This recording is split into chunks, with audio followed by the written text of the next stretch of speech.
নমস্কার আপনাদের সবাইকে, আমি দেবাশিস রয়েছি আপনাদের সঙ্গে। আজকের দিনটা কি ইতিহাসের আবারও পুনরাবৃত্তি ঘটল। ঠিক সকালবেলায় 12টার পর যখন আমি নিউজ রুমে, ঠিক সেই সময় খবর আসলো যে মমতা বন্দ্যোপাধ্যায় পৌঁছে গিয়েছেন প্রতীক জৈনের বাড়িতে। তার আগেই আমার কাছে খবর এসেছিল যে সেখানে কলকাতা পুলিশ কমিশনার গেছেন। তারপরের ছবিটা আমাদের সারা রাজ্যের মানুষের জানা। সেখান থেকে কিছু ফাইল হাতে মুখ্যমন্ত্রী বেরিয়ে আসেন এবং তিনি বলেন যে ইডির লোক বলে দাবি করছে কিছু লোক, যাদের কাছে আই কার্ড নেই, এরকম কিছু মানুষ, তারা ফাইল চুরি করছিল এবং এই ফাইলগুলোর মধ্যে দলীয় তথ্য, আই রিপিট এগেইন, দলীয় তথ্য, হার্ড ডিস্ক, ফোন, দলীয় তথ্য, হার্ড ডিস্ক এবং ফোন এগুলো রয়েছে এই ফাইলের মধ্যে, হার্ড ডিস্কের মধ্যে, ফোনের মধ্যে। সেগুলো কিছু লোক চুরি করে নিয়ে যাচ্ছিল, যারা ইডি বলে নিজেদেরকে দাবি করছে। তাই আমি তাদের কাছ থেকে ফাইলগুলো নিয়ে আসলাম। আপনারা যে ছবি দেখছেন এখন টিভি স্ক্রিনে, মুখ্যমন্ত্রীর সেই সময়কার ছবি, যেই সময় ফাইল হাতে মুখ্যমন্ত্রী বেরিয়ে আসছেন। আচ্ছা, এবার আপনারা শুনতে চাইবেন যে এখন বর্তমান কি পরিস্থিতি। যেটা আমরা জানি যে সল্টলেকের সেক্টর 5-এ যে অফিস রয়েছে, আইপ্যাকের অফিস, এই আইপ্যাকের অফিসে ইডির গাড়ি ঘিরে ধরে স্লোগান, এবং সেখানে তৃণমূলের লোকাল লিডার্স, জনপ্রতিনিধি, তারাও গেছেন, একাধিক নেতৃত্ব রয়েছেন সেখানে গাড়ি ঘিরে ধরে স্লোগান। একটু আগে হয়েছে, এটা গেল হচ্ছে সেই সময়কার কথা, এই সময়কার কথা। সেই সময় যখন ফাইল হাতে নিয়ে মুখ্যমন্ত্রী প্রতীক জৈনের বাড়ি, আচ্ছা, প্রতীক জৈনকে আপনারা সবাই জানেন যারা অনুষ্ঠান দেখছেন, যে তিনি হচ্ছেন আইপ্যাক নামক একটি বেসরকারি সংস্থার প্রধান। এবং এই প্রতীক জৈন এমন একজন মানুষ যিনি তৃণমূলের হয়ে এখন এই মুহূর্তে আইটি এস্টাবলিশমেন্টের কাজ করছেন, একটি বেসরকারি সংস্থার প্রধান। আমরা পরবর্তীকালে ইডির দেওয়া নোটিফিকেশনে জানতে পারলাম, ইডি বলছে যে হাওলাতে টাকা কেলেঙ্কারি সহ আরও বেশ কিছু দুর্নীতির তদন্ত করতে তারা প্রতীক জৈনের বাড়িতে গিয়েছিলেন। এরপরে মুখ্যমন্ত্রী চলে আসেন, তিনি বলেই যান সেখানে প্রতীক জৈনের বাড়িতে, লাউডন স্ট্রিটে, যে আমি এবার যাবো হচ্ছে সল্টলেকের অফিসে, যেখানে প্রতীক জৈনের অফিস রয়েছে আইটি ডিপার্টমেন্টের। সেখানে তিনি যান, প্রায় আধ ঘন্টার ওপর সময় ওপরে থাকেন। একাধিক নথি উদ্ধার হয়, গাড়ির মধ্যে সেগুলো রাখা হয়। তার ছবি আমাদের চিত্র সাংবাদিক দিনভর পাঠিয়েছেন, সেই ছবি আমরা এখন স্ক্রিনে দেখতে পাচ্ছি। থ্যাংক ইউ মাই টিম, সঙ্গে সঙ্গে ছবিটা দেওয়ার জন্য, দেখানোর জন্য। এই হচ্ছে সেই ফাইলের ছবি আমাদের চিত্র সাংবাদিক তুলে পাঠিয়েছেন। এটা হচ্ছে ফ্যাক্ট। কেন হচ্ছে, কি কারণের জন্য হচ্ছে, কেন ফাইল নিয়ে আসা, কেন এই নথিগুলোকে উদ্ধার করে অফিস থেকে নিয়ে আসা। এবং পরে মুখ্যমন্ত্রী বলেন, নিচে এসে অনেকগুলো কথা বলেন। তার মধ্যে এসআইআর এর প্রচুর কথা রয়েছে, তার মধ্যে বিজেপিকে খুনি দল বলে উল্লেখ করা রয়েছে, তার মধ্যে ডেটা লুট করবার কথা রয়েছে, বিধানসভা নির্বাচনে স্ট্র্যাটেজি চুরির কথা রয়েছে, তার মধ্যে 54 লক্ষের নাম বাদ দিয়ে দেওয়ার কথা আসছে, আরও 1.5 কোটি নাম বাদ দেওয়া হবে সেই কথা আসছে, বিজেপি ডাকাত, গণতন্ত্র হত্যাকারী, এই বক্তব্য রয়েছে। জয় গোস্বামী, দেব, অমর্ত্য সেনকে শুনানির নোটিশের প্রসঙ্গ রয়েছে, লজিক্যাল ডিসক্রিপেন্সির নামে 54 লক্ষের নাম বাদ দেওয়ার তথ্য আছে, ফোন, ল্যাপটপ, নথি ট্রান্সফার, নথি ফরেন্সিক লোক এনে ট্রান্সফার করে নিচ্ছে, এই তথ্য আছে, অনেক কিছু রয়েছে।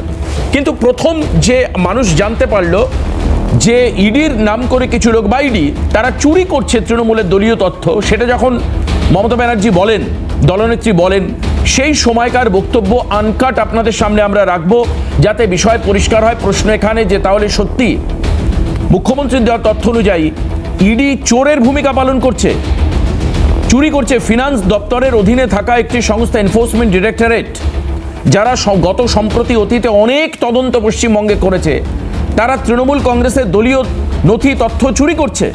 কি বলেছিলেন মুখ্যমন্ত্রী প্রতীক জৈনের বাড়ির সামনে দাঁড়িয়ে, সেটা আপনাদের শোনাই। হাতে যে সবুজ ফাইল আপনারা দেখতে পাবেন, সেই সবুজ ফাইলের পেছনে রয়েছে একটি হার্ড ডিস্ক এবং একটি ফোন। মুখ্যমন্ত্রী বলেছেন, মমতা ব্যানার্জি বলেছেন, এগুলো তিনি ভেতর থেকে উদ্ধার করে নিয়ে এসছেন। অর্থাৎ অনগোয়িং ইনভেস্টিগেশন তখন চলছে ইডির। প্রশ্ন তো ইডি দপ্তরের কাছে এটাও, যে তদন্ত চলবার সময় ওনারা পরে বলেছেন প্রশাসনিক প্রভাব বলে, সাংবিধানিক ক্ষমতা বলে একজন এসছিলেন, মমতা ব্যানার্জি নাম উল্লেখ করে, এবং নিয়ে গেছেন। এতে তদন্ত প্রক্রিয়া বা ইডির যে এফেক্টিভ অ্যাক্টিভিটিস এটা নিয়েও অনেকে প্রশ্ন তুলতে শুরু করেছেন এই মুহূর্তে। কিন্তু কি বলেছিলেন মমতা বন্দ্যোপাধ্যায় প্রথম যেখানে মানুষ জানতে পারে যে ইডি তৃণমূলের দলীয় ফাইল চুরি করছে? শুনুন একবার। To collect all of our party hard disk, the candidate list, the party strategy, the party plan. Is it the duty of the ED and Amit Shah, the nasty home minister, the naughty home minister who cannot protect the country, and he's taking away all my party documents? If I raid the BJP party office, what will be? What will be the result? They didn't have any guards. One side the SIR case, they're deleting all the names of the Bengal people. More than 2 crore people, 1.5 crore people are being called, 54 lakhs are being deleted without any asking their details. They are using WhatsApp only, and because of election they are collecting all my information of my party. देखो मैंने सब लेके आया because I rang up Pratik because he is the in charge of my party. So my hard disk, see, phone, hard disk, all they are collecting, and they have already attacked my IT office also. In fact, sector 5 I am going there also. মোটামুটি পুরো বক্তব্যটা শোনালো আমার team আপনাদেরকে, ঠিক সেই সময় যা যা বলেছিলেন, এবং মুখ্যমন্ত্রী সেই মুভমেন্টটাও দেখালো যে তারপর তিনি বলে গাড়িতে চলে যাচ্ছেন। আনকাট একটা বক্তব্যের অংশ আপনাদেরকে শোনালাম, এবং এবার আমরা আলোচনা করব যারা রয়েছেন পরিচয় করে দেব। আমাদের সঙ্গে রয়েছেন এনবিএসটিসি চেয়ারম্যান প্রাক্তন সাংসদ পার্থপ্রতিম রায়, তৃণমূল কংগ্রেস মুখপাত্র আজকে আমাদের সঙ্গে। পার্থদা, স্বাগত আপনাকে। স্টুডিওতে রয়েছেন আইনজীবী এবং বিজেপি নেতা, বিজেপি মুখপাত্র সুপ্রিয় ঘোষ। আমি স্বাগত জানাবো সুপ্রিয়কে আজকের অনুষ্ঠানে। আমাদের সঙ্গে স্টুডিওতেই রয়েছেন বর্ষিয়ান কংগ্রেস নেতা শক্তি মৈত্র, জাতীয় কংগ্রেস মুখপাত্র। স্বাগত জানাই শক্তিদাকে। আমার অত্যন্ত প্রিয় ভাতৃপ্রতিম গৌরব মজুমদার, বাম মুখপাত্র, আমাদের সঙ্গে রয়েছেন। গৌরবকে স্বাগত জানাই। আমাদের সঙ্গে স্টুডিওর বাইরে থেকে আমাদের সঙ্গে রয়েছেন অরিন্দম আচার্য, প্রাক্তন পুলিশ কর্তা। আমি অরিন্দম দাকেও আজকের অনুষ্ঠানে স্বাগত জানাই। প্রথম পার্থদার কাছে যাব, যে ঘটনা ঘটলো এটাকে কতটা গর্হিত অন্যায় বা অপরাধ বলে পার্থদা আপনারা মনে করছেন এবং কেন করছেন? দেখুন, আমরা খুব কনসার্ন এই ব্যাপারে যে ইডি সিবিআই যে নিরপেক্ষতা, সেই নিরপেক্ষতা নিয়ে বারংবার প্রশ্ন উঠেছে। তাদের অ্যাক্টিভিটিস এবং তাদের বিভিন্ন সময় ভোট আসলেই তাদের বিভিন্ন ধরনের অভিযান এবং পলিটিক্যালি মোটিভেটেড অভিযান, এটা থেকে স্পষ্ট ইডি নিরপেক্ষ নয়, কোথাও তারা কারো দ্বারা পরিচালিত হচ্ছে। এই পরিচালিত হওয়া থেকে 2.5 বছর আগের কোনো মামলা বা তার সঙ্গে লিঙ্ক আছে কি আছে সেটা তো পরের বিষয়, কিন্তু এই মুহূর্তে প্রতীক জৈন এবং তার সংস্থা আমাদের তৃণমূলের সহযোগী সংস্থা, এবং তারা একটা বড় কাজ করছে আমাদের দলের হয়ে, এবং দলের আইটি সেগমেন্টটা গোটাটা তারা পরিচালনা করছে। স্বাভাবিকভাবে দলের গুরুত্বপূর্ণ বেশ কিছু নথি প্রতীক জৈনের বাড়ির অফিসে এবং প্রতীক জৈনের সেই আইপ্যাকের অফিসে রয়েছে। তো স্বাভাবিকভাবে সেই তথ্য লোপাট করা উদ্দেশ্য থাকলেও থাকতে পারে, কারণ বিভিন্ন সময় পলিটিক্যালি মোটিভেটেড হয়ে ইডি এই ধরনের কাজ করে। তো সেই নিরিখেই মাননীয় মুখ্যমন্ত্রী মমতা বন্দ্যোপাধ্যায়, তিনি শুধু মুখ্যমন্ত্রী নন, আমাদের দলের সর্বোচ্চ নেত্রী, সর্বভারতীয় তৃণমূল কংগ্রেসের সভানেত্রী। তো আগামী দিনে বিধানসভার যে নির্বাচন, সেই নির্বাচনের গুরুত্বপূর্ণ স্ট্র্যাটেজি বা প্রাথমিক প্রার্থী তালিকা বা এই জাতীয় অনেক বিষয়, সেই বিষয়গুলো প্রতীক জৈনের হেফাজতে রয়েছে। তো স্বাভাবিকভাবে সেখান থেকে সেই তথ্য বকলমে ইডির মধ্য দিয়ে একটা রাজনৈতিক দল যারা বাংলা দখল করতে চাইছে তাদের কাছে পৌঁছে যাওয়ার সম্ভাবনা রয়েছে, এবং সেখান থেকেই কনসার্ন হয়ে সর্বোচ্চ নেত্রী মুখ্যমন্ত্রী মমতা বন্দ্যোপাধ্যায় সেখানে যান, এবং দলের সর্বোচ্চ নেত্রী হিসেবে দলের যে ফাইল পত্র সেগুলো তিনি নিয়ে আসেন। এখানে অন্যায় কিছু আছে বলে আমার মনে হয় না, এবং ইডির যে উদ্দেশ্য বারংবার আমরা দেখেছি ভোট আসলে বিরোধী রাজনৈতিক দলের নেতা নেত্রী সহ তাদের সহযোগী সংস্থাগুলোর উপর যে আক্রমণ শানায়, এটাও তার অন্যথা নয়। প্রতীক জৈন এবং তার অফিসে যে অভিযান, সেটা তারই একটা রাজনৈতিক উদ্দেশ্য প্রণোদিত একটা অংশ বলে বেশ, আমরা আমি মনে করি। আমি আমি অরিন্দমদার কাছে যাই কিছু টেকনিক্যাল জায়গা জানবার জন্য। ইডি যে কাজটা করছে এরা পলিটিক্যাল মোটিভেটেড হয়ে কাজ করছে অরিন্দমদা, তথ্য চুরি করছে এবং তথ্য চুরি হচ্ছে, চুরি করে নিয়ে যাচ্ছে ফাইল। মমতা বন্দ্যোপাধ্যায় বলছেন ওনার বক্তব্য অনুযায়ী আই র্যাঙ্ক প্রতীক, আমি প্রতীককে ফোন করেছিলাম, এবং পার্থদার বক্তব্য অনুযায়ী দলের সর্বময় নেত্রী হিসাবে ফাইলপত্র বাঁচানোর দায়িত্ব ওনার, উনি গিয়েছিলেন এবং ফাইলপত্র, কাগজ, হার্ড ডিস্ক, ফোন এগুলো উনি বাঁচিয়ে নিয়ে এসছেন।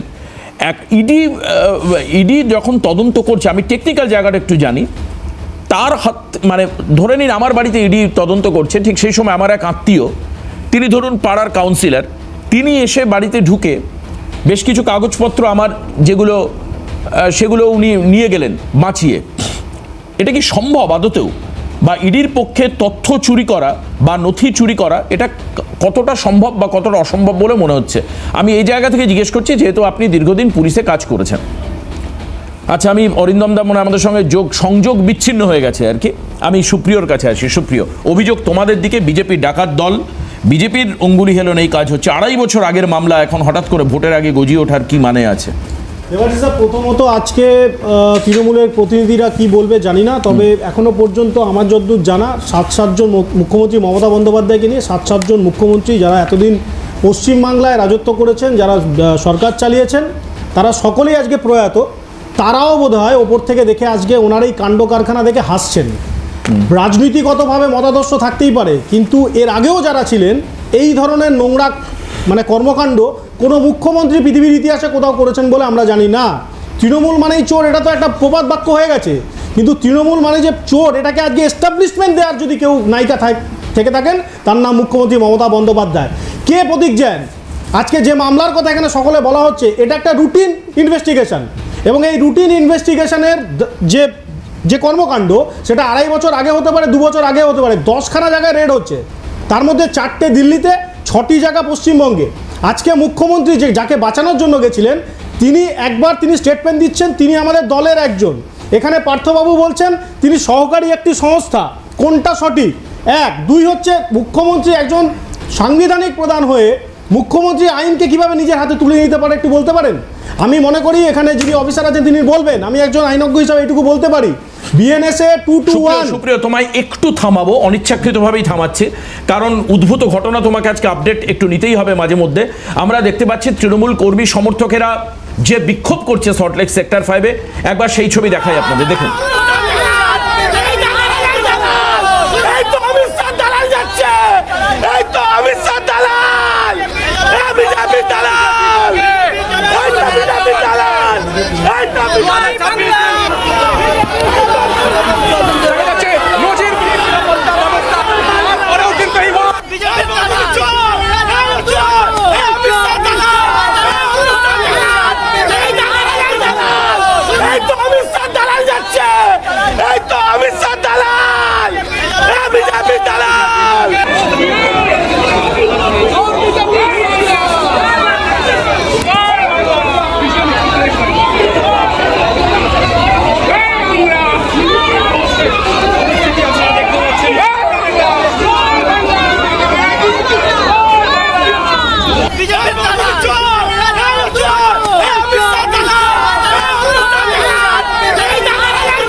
বিজেপি অমিত শাহ দালাল, এই যে চোর যাচ্ছে এবং যে স্লোগান চলছে জয় বাংলা স্লোগান আপনারা শুনলেন, এটা হচ্ছে সল্টলেকের ছবি। কেউ উপরে, আমি বলবো যে আমাদের লোকেশন যায় একটু প্লিজ দিতে, নাহলে অনেকে চট করে এটা বাংলাদেশের ছবি বলে ভাবতে পারে। ঠিক যেভাবে বাংলাদেশে অ্যাজিটেশন হয়েছিল সেই ছবি ভাবতে পারেন অনেকে, যে বিডিআরের লোকেরা দাঁড়িয়ে রয়েছে আর বাংলাদেশের আরেক দল চিৎকার করছে খোদ কলকাতার ছবি, এটা সল্টলেকের ছবি। ইডি যখন ইনভেস্টিগেশন করে বেরোচ্ছে, কিছু যুবক তাদেরকে দেখতেই পেলেন, তারা এখানে বিজেপির দালাল, চোর, ছ্যাঁচড় ইত্যাদি বলছেন। পার্থদা কিছু বলতে চাইছেন? পার্থদা। তোমার এই কথার কন্ডেম করছি আমি। দেবাশিস দা, তোমার এই কথাটা আমি কন্ডেম করছি। কোনটা? তুমি এটা প্লিজ এটা উইথড্র করো যে বাংলাদেশের ছবির সঙ্গে তুলনা করার চেষ্টা করছে, এটা অত্যন্ত দুর্ভাগ্যজনক। বাংলাদেশে দাদা আমি এটা আমি বলছি মানতে আপনাকে, পারছি না। আমি তুমি যেটা কয়েকদিন আগে বলবার চেষ্টা বাংলাদেশের করছো যে এটা এডুকেশনে লোকেশন ওই দেওয়া একই হোক না হোক স্লোগান, বোঝা যাবে এটা বাংলাদেশের ছবি। ওই এক- তুমি বাংলাদেশের ছবি এই আপনি এই শব্দবন্ধটা প্লিজ উইথড্র করে তাহলে নাও। তাহলে তোমার মতো না একজন- পার্থদা একটা মিনিট একটু শুনুন। তাহলে যারা এই যে স্লোগান দিচ্ছে, যারা স্লোগান দিচ্ছে তাদের স্লোগানিং কিন্তু আপনি নিশ্চয়ই সমর্থন করছেন না। প্লিজ উইথড্র ইট। এরা তো আই রেসপেক্ট ইউ, বাট তুমি এ ধরনের কথা বলতে পারো না। একজন সঞ্চালক, দায়িত্বশীল চ্যানেলের সঞ্চালক হিসেবে তুমি এই ছবিকে বাংলাদেশের ছবি বলে না, না, আপনাদের আমি এটা কনডেম করছি। সরকারি দাদা, থেকে বাধা দিচ্ছে। investigation হচ্ছে। আমি বলছি যারা চামচারা ওখানে গিয়ে এটা বলে দিতে পারে। যারা পার্থদা, সুপ্রিয় মাঝখানে কথা বলছি। এটা উইথড্র করার জন্য রিকোয়েস্ট করছি। তুমি পার্থদা, এটা যারা বলতে পারো এডুকেশন না। করছে আপনি কি তাদের সমর্থন করছেন? প্লিজ যারা বিক্ষোভ করছেন তারা কি সমর্থন করছেন? যারা বিক্ষোভ করছে আপনি কি সমর্থন করছেন? তাদের অ্যাক্টিভিটিসকে সমর্থন করছেন? That's the another matter. But তুমি এই প্লেসটাকে বাংলাদেশের একটা বিষয় বলে যেটা বলবার চেষ্টা করেছো, এটা অত্যন্ত দুর্ভাগ্যজনক। কোনো ভুল হতেই পারে, স্লিপ অফ টাং। তুমি এটা উইথড্র করো, আমি বলছি, এটা অনুরোধ করছি তোমাকে। তুমি একজন চ্যানেলের দায়িত্বশীল সাংবাদিক এবং সঞ্চালক হিসেবে আমি সেই কারণের জন্যই পার্থদা বললাম যে ডিসক্লেমার দিয়ে চালানোর জন্য মানুষের ভুল হতে পারে। আমি বলিনি এটা বাংলাদেশের ছবি। আপনি কথাটা শুনুন। আমি বলেছি এখানে ডিসক্লেমার দিতে লোকেশন, মানুষের ভুল হতে পারে। এই স্লোগান রিপিটেডলি যখন দিচ্ছে কিছু লোক, শুনেছি, কিন্তু একদম আমি সেটাই বলেছি। এটা আমার কোনো বক্তব্য নয় যে এখান থেকে উইথড্র করব। আমি বলেছি এটা কলকাতার ছবি, আমি বলেছি এটা সল্টলেকের ছবি। আই রিপিট এগেইন, আমি বলেছি এটা কলকাতার ছবি। পার্থদা আমার সঙ্গে কনফারেন্সে এসে লাভ নেই। আমি বলেছি ডিসক্লেমার দেওয়ার জন্য মানুষের ভুল হতে পারে। আমি এটাকে বাংলাদেশের ছবি বলিনি। আপনি শুনুন, শুনে বলুন। আমি আসবো একটা বিরতি নেব। আমি একটা বিরতি নেব। পার্থদার শুনতে না উনি না সুপ্রিয়দা, উনি দূরে বসে আছেন, ওনার বুঝতে ভুল হতে পারে। আমি আবারও রিপিট করছি, আমি বলেছি ডিসক্লেমার দেওয়ার জন্য মানুষের মনে ভুল হতে পারে। আমি আবারও বলছি, আমি বলিনি এটা বাংলাদেশের মতন ছবি, এরকম কোনো কথা আমি বলিনি। আমি ফিরে আসবো আলোচনায় আবারও। পার্থদা আপনার কাছে যাব, তখন আপনি আপনার কাউন্টার পার্ট বলবেন। সুপ্রিয়কে আমি ইন্টারাপ্ট করেছিলাম এই ছবি দেখানোর জন্য। সুপ্রিয়র কাছে আবারও ফিরবে, যেখানে ছিলেন থামিয়েছিলেন। আবার বলছি, লাইনটাকে অন্যদিকে ঘুরিয়ে গিয়ে লাভ নেই। আমি বলছি মুখ্যমন্ত্রী সাংবিধানিক প্রধান, তিনি একটি দপ্তরে যাচ্ছেন যেখানে একটি ইনভেস্টিগেশন চলছে।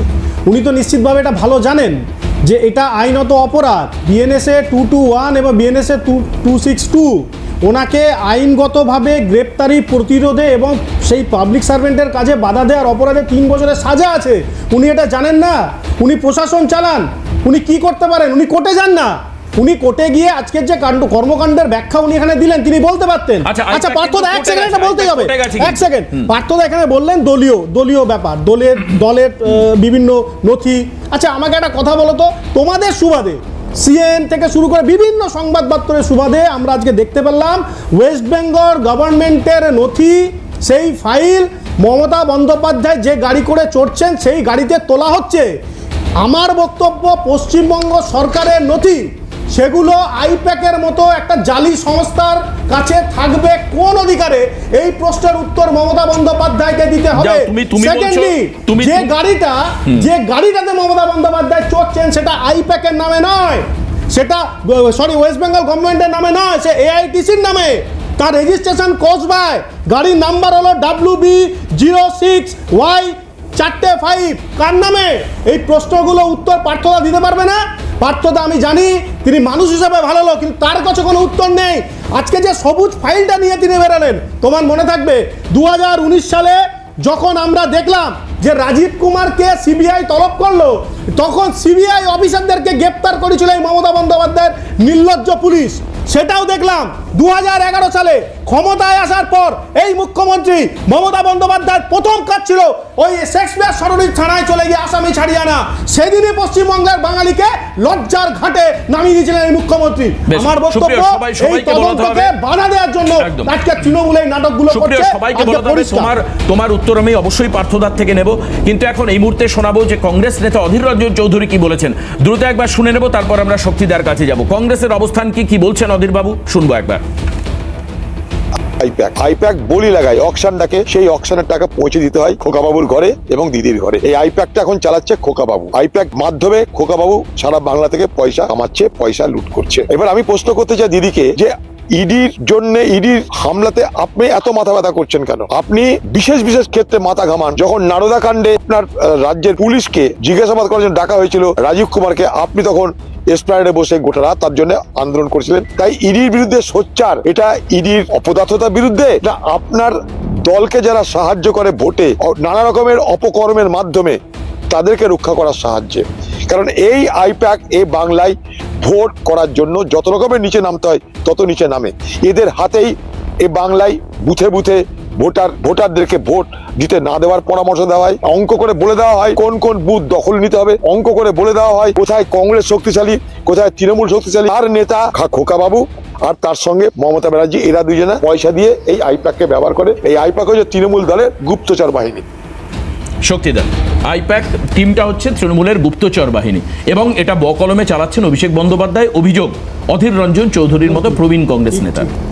দেখো একটা কথা বলি, সিবিআই এগুলো কংগ্রেস শাসক, সিবিআই ইডি এগুলো কংগ্রেস আমলে গঠন করা হয়েছিল একটা নিজের স্বাধীন মতো কোনো ব্যাপারে তদন্ত করবার। আজকে সেই জায়গাটায় ঠিক নির্বাচনের আগে দেখা গেল, আজকে প্রথমে ল্যান্সডাউন, পরবর্তীকালে নিউ টাউনে দুবার মমতা বন্দ্যোপাধ্যায় পৌঁছে গেলেন এবং তিনি যখন ঢুকলেন নিউ টাউনে তখন তার হাত খালি, কিন্তু তিনি যখন বেরোলেন হাতে একটা সবুজ ফাইল, হার্ড ডিস্ক, ল্যাপটপ, বিভিন্ন ফোন। আজকে একটা কথা অত্যন্ত সত্য যে আমরা পরিষ্কারভাবে দেখেছি যে দলে নারদা সারদা বিভিন্ন রকম যখন তদন্ত হয়, সে আরজিকর বলো, যে সিবিআই তদন্ত, ইডির তদন্ত, ultimate result comes to a big zero. ঠিক নির্বাচনের আগে একটা বাইনারি করবার জন্যে যে কে কত লড়াই করছে একটা ছায়াযুদ্ধ হয়। আমরা পরিষ্কারভাবে বলছি যে মমতা বন্দ্যোপাধ্যায় আজকে যেটা করেছেন তার সাংবিধানিক পদটাকে তিনি নিজে গলা টিপে হত্যা করেছেন। একজন রাষ্ট্রের, একজন অঙ্গরাজ্যের মুখ্যমন্ত্রী ইডি যদি চোর হয় তাকে, তার জন্যে তিনি তাকে ঘেরাও করে আটকে রাখতে পারতেন। এর আগে দেখেছি শাহজাহানের ক্ষেত্রে, এর আগে দেখেছি অনুব্রতর ক্ষেত্রে। মমতা বন্দ্যোপাধ্যায় ঠিক কিছু কিছু জায়গায় লাফিয়ে পড়েন। তিনি পুলিশ কমিশনারকে সঙ্গে করে নিয়ে তিনি চলে গেলেন প্রথমে ল্যান্সডাউনে, সেইখান থেকে তিনি এলেন আধ ঘন্টার মধ্যে কোথায়, প্রতীক জৈনের যেটা অফিস। একবার তার মানে সরকারি এমপি ছিলেন, বর্তমানে নেই, সে বলছেন সহযোগী দল, আর তিনি বলছেন যে না এটা আমাদের সংস্থা, আমরা ইনকাম ট্যাক্স দিই, আমাদের কাগজপত্র কেন ছিনিয়ে নিয়ে যাবে? আমার কথা একটাই যে আজকে এগুলোর প্রত্যেকটা নির্বাচন যখনই আসে তখন দেখা যায় যে এইরকম একটা রেড হয়। তুমি বলো না, আমরা তো দেখেছি তৃণমূলের সৌগত রায়কে শুরু করে কাকলি ঘোষ থেকে শুরু করে সমস্ত এমপিরা কাঁড়ি কাঁড়ি টাকা নিচ্ছেন। হয়তো পার্থবাবু বা বালুবাবুর জেল কেটেছে, এদের আজ পর্যন্ত কোনো রকম কোনো শাস্তি হলো না কেন?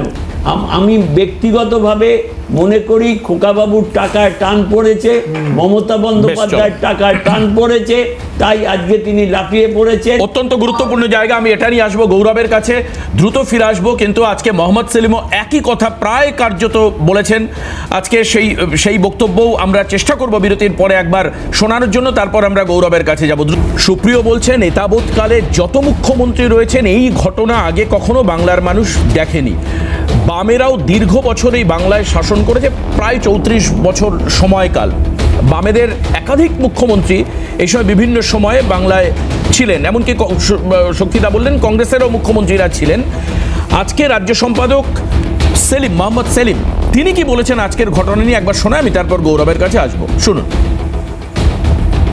এখন যিনি আপাতত ডিজিপি রাজীব কুমার, তৎকালীন পুলিশ কমিশনার কলকাতা, তার বাড়িতে যখন সিবিআই রেড করে কেন্দ্রীয় এজেন্সি, উনি সেখানে পৌঁছে যান। আজকে যা হলো, সাধারণত কোনো অপরাধ হলে, কোনো ইনভেস্টিগেটিভ এজেন্সি তদন্ত করলে, পুলিশ বা আদালত কোনো বিষয় হাতে তুলে নিলে, এতদিন ধরে আমরা শুনে আসছিলাম law will take its own course, আইন আইনের পথে চলবে।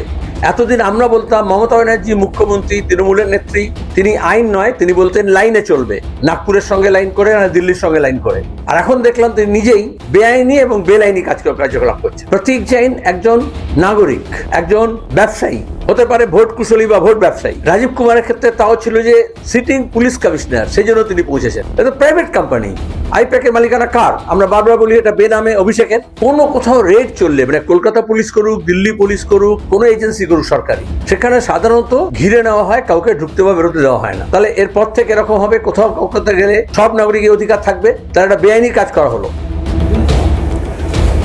শক্তিদার ঠিক যেখানে শেষ করেছিলেন একই জায়গা কিন্তু মোহাম্মদ সেলিমের গলাতেও আমরা শুনতে পেলাম। গৌরব রয়েছে পার্টি মুখপাত্র সঙ্গে। গৌরব, কিভাবে দেখবে? এটা হচ্ছে যে আমি প্রথম লাইন বলবো আজকে, এই যে সেই আপনারা দেখেছেন সোনার কেল্লাতে সেই জটায়ু যাচ্ছিল, ওখানে একটা প্রশ্ন করেছিল ফেলুদাকে জটায়ু, উট কি কাটা বেঁচে খায়, একটা প্রশ্ন করেছিল। আচ্ছা। হ্যাঁ, আজকে সেই দিন।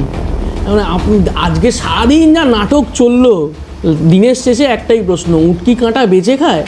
আপনি ভাবুন, 300 কোটি টাকা লিপস অ্যান্ড বাউন্সের ইডি অ্যাটাচ করেছে, 300 কোটি টাকা অ্যাটাচ করে কেস চলছে, কিন্তু লিপস অ্যান্ড বাউন্সের যিনি মালিকের সহযোগী, ফিনান্স অফিসার, ওই সব ব্যানার্জি পরিবারের সব লোকজন, ওখানে ইডি চার্জশিটে দিচ্ছে যে জৈনিক অভিষেক বন্দ্যোপাধ্যায়, জনৈক অভিষেক বন্দ্যোপাধ্যায়।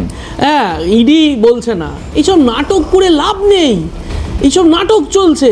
আমরা বলছি যে এতদিন ধরে তো সব হলো, সেই মূল মাথা কোথায় গেল, টাকা কোথায় গেল?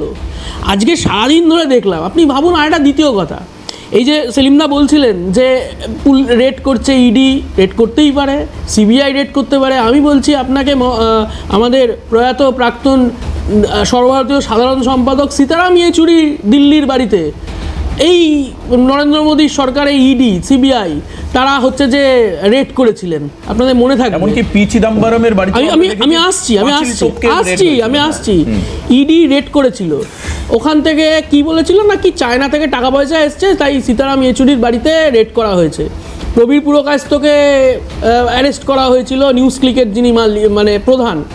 তা সিপিআইএম কি কোথাও বলেছে যে ইডি রেড করেছে, তার জন্য আমরা ইডি কেন রেড করেছে গিয়ে সীতারাম ইয়েচুরি কি কোনো দাঁড়িয়ে পড়েছিলেন? না, এখানে আমরা গৌরব, অভিযোগটা হচ্ছে দলীয় আমি আসছি নথিপত্র চুরি করে নিয়ে যাচ্ছে, এখানেই আসছি। ওটা তো তাও সীতারাম ইয়েচুরির বাড়ি ছিল, অফিসিয়াল বাড়ি।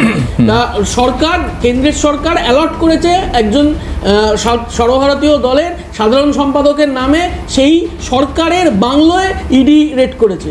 আর এখানে হচ্ছে যে প্রতীক জৈন, এখানে পার্থদা বলছিলেন, পার্থদা আমি আপনাকে বলবো, আপনি খুব ভদ্র মানুষ।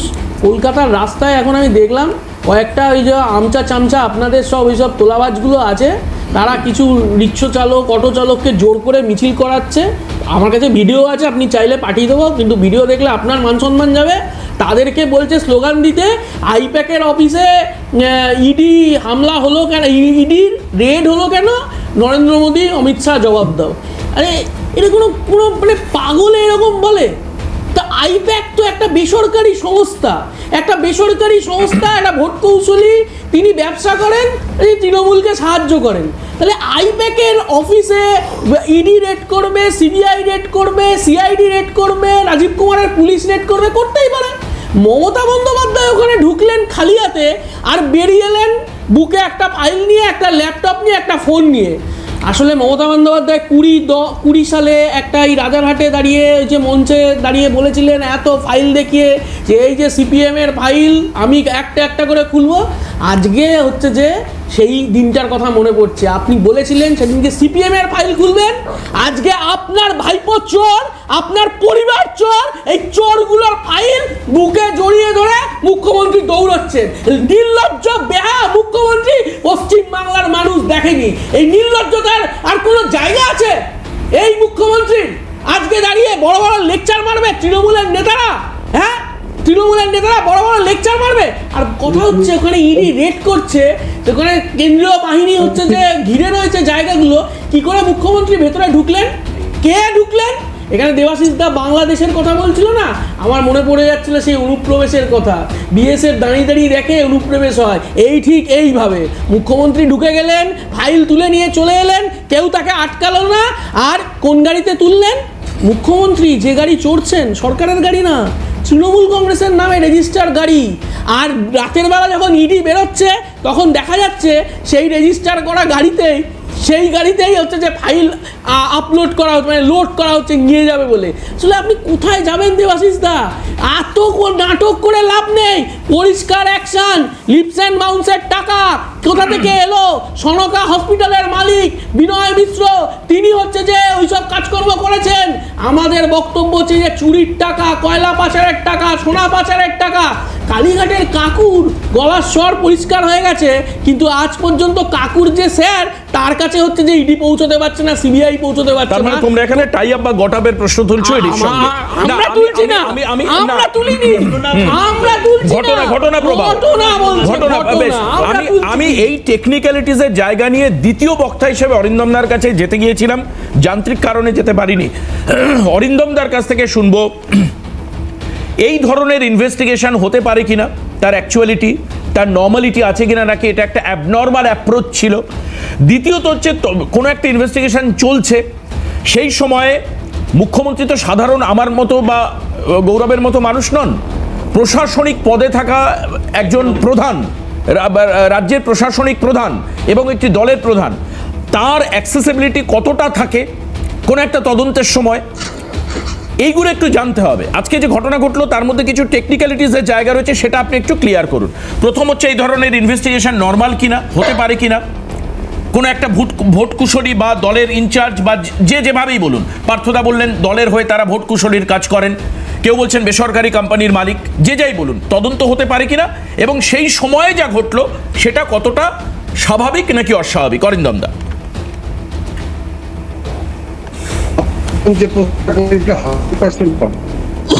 কারণ সংবিধানে যদি আমার মুক্তির পথ হয়, সংবিধান যদি আমাদের শান্তির পথ নির্দেশ করে, এই সংবিধান ইন্ডিয়ান কনস্টিটিউশন আর্টিকেল। অরিন্দমদা, পার্থদা আপনার কাছে যাব, কিন্তু আপনার কাছে যাওয়ার আগে এই মুহূর্তে বিজেপির এই রাজ্য সভাপতি শ্রমিক ভট্টাচার্য, তিনি কি বলেছেন আজকের ঘটনায় একবার আমি শোনাতে চাই, আমার টিমকে আমি রিকোয়েস্ট করব শ্রমিক ভট্টাচার্য কি বলেছেন একবার শোনাই আপনাদেরকে, শুনুন।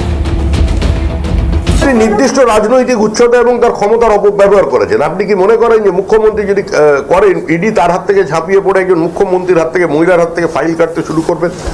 এই দৃশ্য কি প্রত্যাশিত ছিল? এটা কোনো সুস্থ স্বাভাবিক সমাজে কাম্য? মুখ্যমন্ত্রী তার রাজনৈতিক উচ্চতাকে, তার প্রশাসনিক ক্ষমতার অপব্যবহার করেছেন সেখানে ঢুকে। এবার পার্থদা আপনার কাছে যাব। পার্থদা, আপনি দীর্ঘদিন রাজনীতি করেছেন, আমি তো সবাইকে ইন্ট্রোডাকশনে বলি যে পার্থদা গ্রাউন্ড লেভেলে রাজনীতি করা মানুষ। আপনার কাছে আমি যেটা জানতে চাই, ক্ষমতার অপব্যবহার মুখ্যমন্ত্রীর বলছেন শ্রমিক ভট্টাচার্য, কিছুক্ষণ আগে সুকান্ত মজুমদার ছিলেন, তিনি বলছেন গণতন্ত্রের মর্যাদা খুন। সুকান্ত মজুমদার বলছেন উনি ইডির কাছ থেকে ফাইল ছিনতাই করেছেন। উনি বলছেন একাধিক সই, যে কাগজের মাধ্যমে প্রতীক জৈন একজন ইনচার্জ হলেন, সুব্রত বক্সির সই করা কাগজ কই, যিনি দলের সভাপতি আর কি, প্রদেশ সভাপতি তৃণমূলের সুব্রত বক্সি, তার সই কোথায়? সরকারি ফাইল কেন পাওয়া গেল বাড়িতে? এটা সুকান্ত মজুমদারেরও প্রশ্ন, সরকারি ছাপ দেওয়া ফাইল।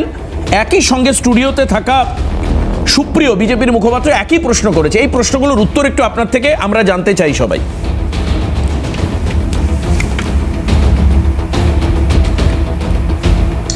দেখুন, খুব কমন সেন্সে বলি, আমার বাড়িতে গভর্নমেন্ট অফ ওয়েস্ট বেঙ্গল লেখা বেশ কিছু নথিপত্র থাকে। সেগুলো কি? সেগুলো বিভিন্ন সময় বিভিন্ন ইনফরমেশন, বিভিন্ন নোটিফিকেশন, বিভিন্ন গ্যাজেট, তার মানেই সেগুলো সরকারি সম্পদ হিসেবে আছে, এই ব্যাপারটা ভাবার কোনো অবকাশ নেই। Number one. নাম্বার টু, যেটা বলবার চেষ্টা করছে, আমি প্রথম থেকেই বললাম যে মাননীয় মুখ্যমন্ত্রী মমতা বন্দ্যোপাধ্যায় দ্বৈত সত্তা। একটা, তিনি মুখ্যমন্ত্রী প্রশাসনিক হেড, দ্বিতীয় তিনি দলের সর্বোচ্চ নেত্রী, সর্বভারতীয় তৃণমূল কংগ্রেসের সভানেত্রী। এবং আজকে আমরা জানি কিভাবে বিজেপি রাজনৈতিক উদ্দেশ্যে ইডি, সিবিআই সহ বিভিন্ন কেন্দ্রীয় সংস্থাগুলোকে ব্যবহার করছে। এই ভোটের মুখে দাঁড়িয়ে যারা রাজনৈতিক স্ট্র্যাটেজি আমাদের দলের হয়ে ঠিক করছে, আমাদের নির্দিষ্ট সংস্থা, আমাদের অথরাইজড সংস্থা, আমাদের দলের আইপ্যাক, তার কর্ণধার প্রতীক জৈনের কাছে যে সমস্ত গুরুত্বপূর্ণ নথি দলের রয়েছে, সেগুলো ইডি যেভাবে নেওয়ার চেষ্টা করেছে বলে মুখ্যমন্ত্রী প্রকাশ্যে বলেছেন, সেটা সত্যি কখনোই মানা সম্ভব নয়। এবং দলের সর্বোচ্চ নেত্রী হিসেবে তিনি সেই দায়িত্ব পালন করেছেন যে সেই নথি যাতে তাদের বিরোধীদের কাছে চলে না যায় বা অন্য কোনো উপায়ে যারা রাজনৈতিক লিপ্সায় বাংলাকে দখল করতে চাইছে তাদের হাতে না পৌঁছয়, তার জন্য তিনি যথাযথ পদক্ষেপ গ্রহণ করেছেন। নিশ্চিতভাবে ইডি তারা কোর্টে গিয়েছে, আইপ্যাকের কর্ণধার প্রতীক জৈন তিনি কোর্টে গিয়েছেন, ভবিষ্যতে মামলা হচ্ছে, আগামী দিনে মামলাতেই সবকিছু ফয়সলা হবে কোনটা ঠিক কোনটা বেঠিক। কিন্তু দলের সর্বোচ্চ নেত্রী হিসেবে তিনি অত্যন্ত দায়িত্ব সহকারে দলের যে সম্পদ অর্থাৎ দলের যে গোপন স্ট্র্যাটেজি, দলের যে প্রাথমিক প্রার্থী তালিকা, সেগুলোকে তিনি নিজের হেফাজতে রাখতে সমর্থ হয়েছেন। তারপরও কোনো নথি গায়েব হয়েছে কিনা সেটা আগামী দিনে প্রকাশ্যে আসবে। আর সবাই বলছিল কেন মমতা ব্যানার্জি ওই এআইটিসি রেজিস্টার্ড করা গাড়িতে গেল।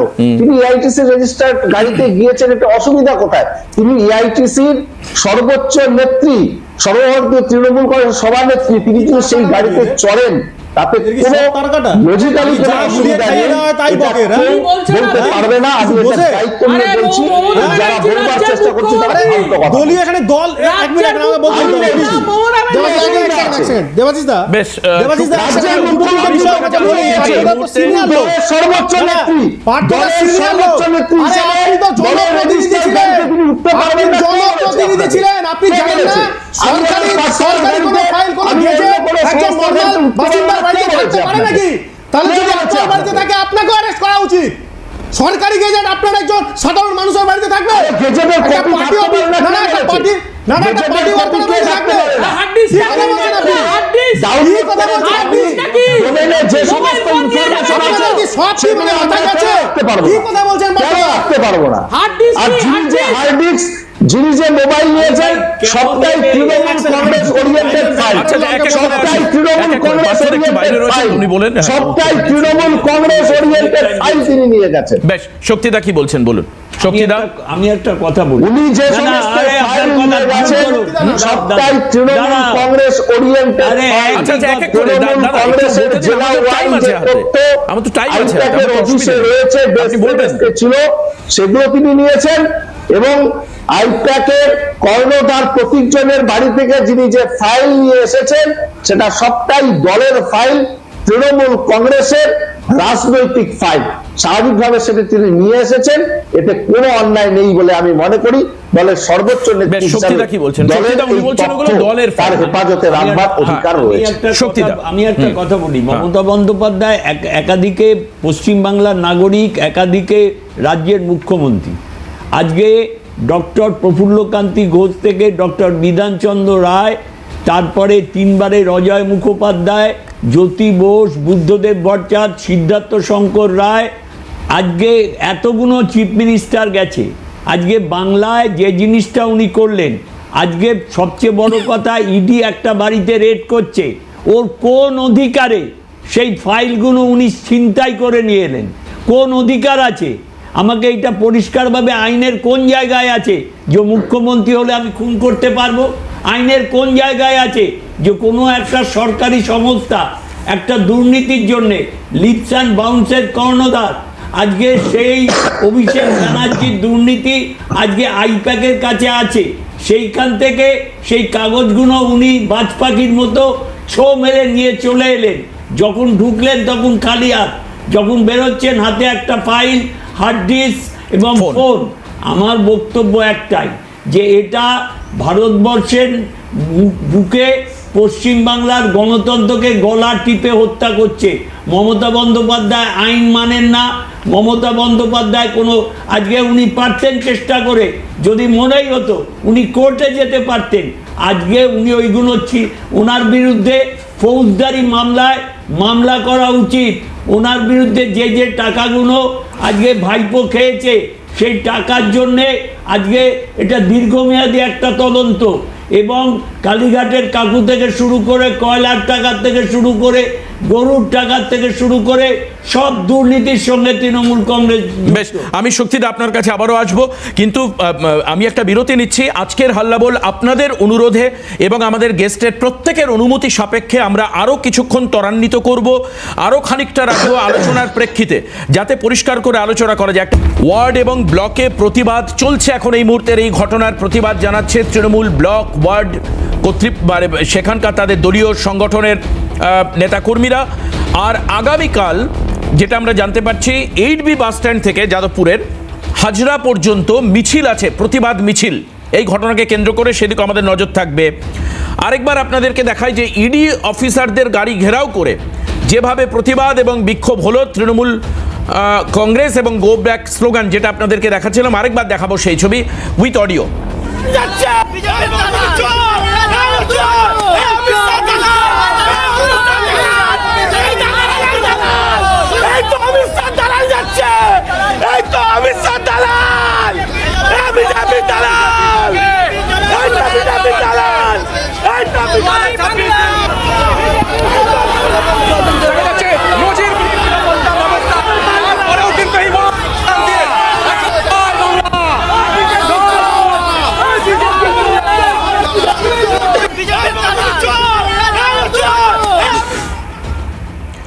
আর এখন এই মুহূর্তে আমি দুজন তৃণমূলের নেতা আমি আসবো, গৌরব সুপ্রিয়র কাছে ডেফিনেটলি আসবো, আবারও পার্থদার কাছে যাব, সময় রয়েছে যখন আমাদের অবশ্যই আলোচনায় আসবো।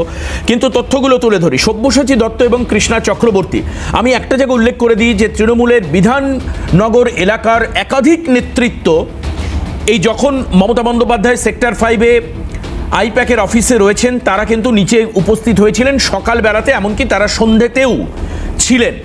আমাদের প্রতিনিধির সম্ভব হয়েছে কথা বলা সব্যসাচী দত্ত এবং কৃষ্ণা চক্রবর্তীর সঙ্গে। তারা কি বলেছেন একবার শোনাই, আপনাদের শুনে নিন। 65 দিন আছে, সেখানে ইলেকশন এলেই এই সব এজেন্সির হুটো চাকা বেড়ে যায়, আপনাদেরও কাজ বাড়ে, এইটাই দুর্ভাগ্যের বিষয়। ইলেকশন এলে বিভিন্ন রাজনৈতিক দল তৎপর হয়, এজেন্সি তৎপর হয়, এই প্রথম ভারতবর্ষে দেখা যাচ্ছে। ইডির সঙ্গে কোনো রাজনীতি তো বলতে চাইনি। ইডি তো আজকে আমি যতদূর আমার শিক্ষাগত যোগ্যতা, ইডি কোনো এফআইআর করতে পারে না। কোনো এফআইআর কোথাও থাকলে সেটাকে কেন্দ্র করে অথবা মহামান্য আদালত যদি নির্দেশ দেয় সেই কেন্দ্র করে তারা ঢোকে।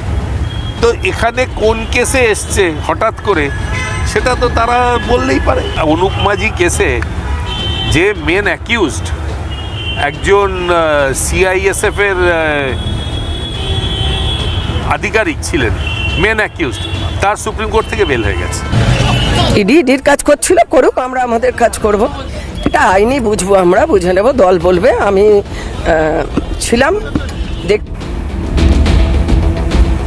সুপ্রিয় আর গৌরব আমি জানি অনেক কষ্টে নিজেদের বক্তব্যের জায়গাটাকে আটকে রেখে বসে রয়েছে, ওরা বলবে নিশ্চয়ই। কিন্তু সুপ্রিয়র কাছে যাওয়ার আগে আমি আরও কিছু ইনফরমেশন দিই, সুপ্রিয়র বলতে সুবিধা হবে।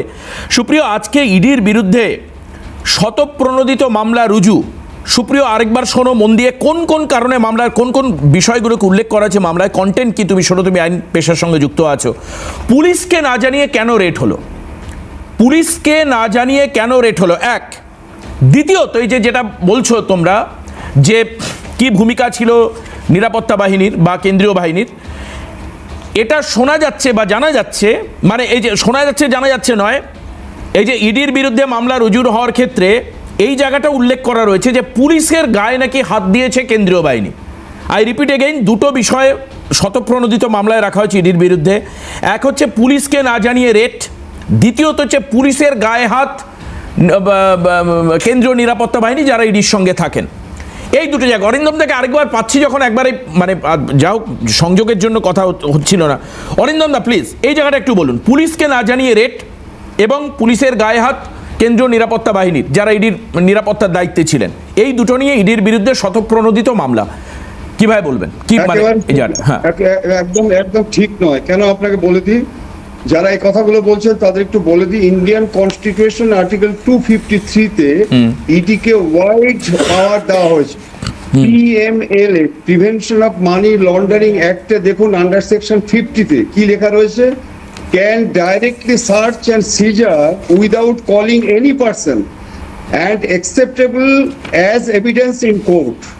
আবার আন্ডার 16 কি রয়েছে, can search and caesar, 19A তে রয়েছে ক্যান অ্যারেস্ট। এবার আপনাকে বলছি, প্রথম কথা হচ্ছে যে আপনারা নিশ্চয়ই জানেন যে এই তদন্তটা দীর্ঘদিন ধরে চলছে এবং creditable information, documentary evidence and conclusive evidence না থাকা পর্যন্ত এই রেডটা করতে পারছিল না। এবং আপনি বোধহয় জানেন অনুপ মাঝি লালা, যার থেকে 15,000 কোটি, আমার রিপিট করছি 15,000 কোটি টাকার মালিক, ও ছিল একটা ছ্যাচর চোর। এই যে 3 বছর অ্যাবসকন্ড করার পরে গত 2024 সালে জামিন পায়। আপনি জানেন এই যে অনুপ মাঝি, এই অনুপ মাঝির সাথে বিনয় মিশ্র, পুলিশ ইন্সপেক্টর অশোক মিশ্র, গণেশ বাগাড়িয়া, বিকাশ মিশ্র, এই যে ব্যাপারটা এইখানে তদন্তে আজকে এস্টাবলিশ হওয়ার পরে কিন্তু রেডটা স্টার্ট হয়েছে কোথায়? This is nothing but continuous offence. যারা এই কথা বলছেন সম্পূর্ণ তাদের বক্তব্য বলছেন, কিন্তু এটা ইন্ডিয়ান কনস্টিটিউশনে তার অধিকার দেওয়া হয়েছে এবং সুপ্রিম কোর্টের রুলস রয়েছে। যারা বলছে দয়া করে হাত জোর করে বলছি মানুষকে মিসগাইডেড করবেন না, ইন্ডিয়ান কনস্টিটিউশন আর্টিকেল 253 এবং 251টা দেখে নিন যে তাদের ইডিকে বা অন্যান্য শুধু তাই নয়, ইন্টারপোলকে পর্যন্ত আজকে পাওয়ার দেওয়া হয়েছে যে ইডি আজকে টোটালি তদন্ত করতে পারে। এবার আপনাকে বলি দেবাশিস বাবু, আপনি আমাকে বলুন তো, গত 5/1/2024 সন্দেশখালীতে এই ইডি যখন রেড করতে গেল মার্সিলেসলি অ্যারেস্ট হলো। সিরাকলে দেখুন on behalf of election commission কিভাবে একজন সিনিয়র আইএস অফিসারকে রেস্টেন করা হলো। আজকে এখানে হলো মুখ্যমন্ত্রী যে কাজ করেছে আমি এখানে কিছু বলতে পারবো না, কিন্তু এটা আজকে বিধানসভা, লোকসভা, হাইকোর্ট এবং supreme court will take the decision যে এটা উনি কতটা whether she exceed something or not। কিন্তু আমি মনে করে থাকি যে আজকে যেভাবে নাকি normal flow of investigation to know the truth যেভাবে রেস্ট্রেন করা হয়েছে, এটা ভারত স্বাধীনতা হওয়ার পরে প্রথম। যেটা আমার খুব খারাপ লাগছে যে তদন্তকারী সংস্থা, তাহলে সিআইডি যেখানে যাবে তাকে আক্রান্ত হতে হবে। তাহলে আজকে যদি ডিআইবি যায় বা আমাদের থানা পুলিশ অফিসাররা বম্বে যাচ্ছে, বিভিন্ন জায়গায় যাচ্ছে, চতুর্দিকে তাহলে তাদের রেস্ট্রেন করবে, এভাবে তো হয় না। কারণ কি আপনি জানেন যে ভারতীয় যে আমাদের যে আইন রয়েছে, সংসদীয় গণতন্ত্র রয়েছে, ফেডারেল স্টেট রয়েছে, সেইখানে এই ধরনের যদি কেন্দ্রীয় সংস্থাদের উপর আক্রমণ করা হয় এবং normal flow of investigation to know the truth যদি তাই হয়, তাহলে তো আজকে আইন শৃঙ্খলা ভেঙে পড়বে।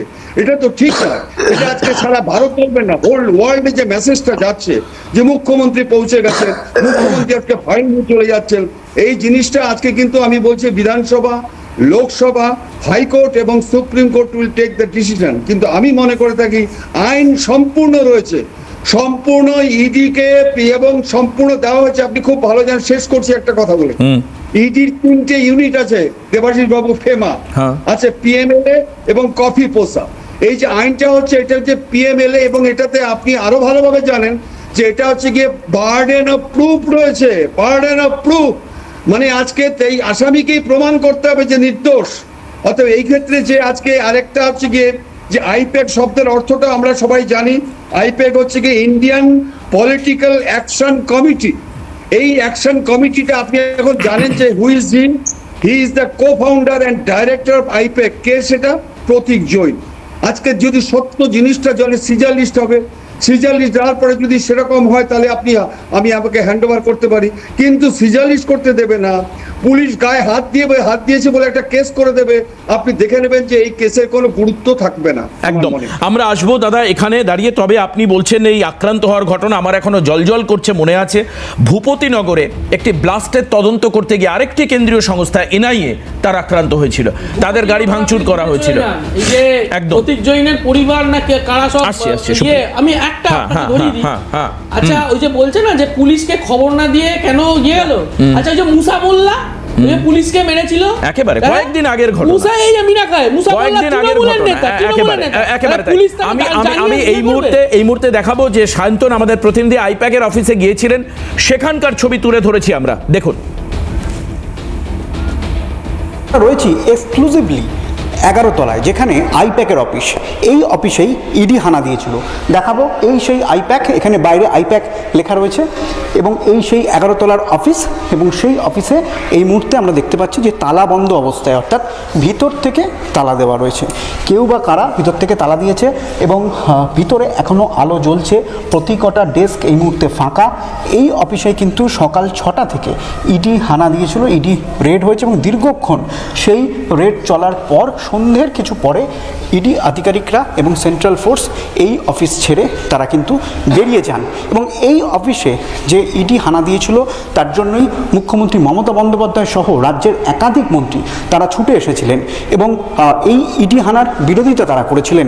এবং তারপরেই আমরা এই মুহূর্তে এক্সক্লুসিভলি সেই চিত্রটা তুলে ধরছি, এই সেই আইপ্যাকের অফিস, এবং সেই অফিসেই কিন্তু ইডি আধিকারিকরা তারা হানা দিয়েছিলেন। এবং আরও একবার দেখানোর চেষ্টা করব দর্শকদের যে এখানে কিন্তু এই অফিস থেকেই কিন্তু এখানে আইপ্যাক তারা ভোট পরিচালনা করেন, অর্থাৎ তৃণমূল কংগ্রেসের স্ট্র্যাটেজি মেকিং তো হয়।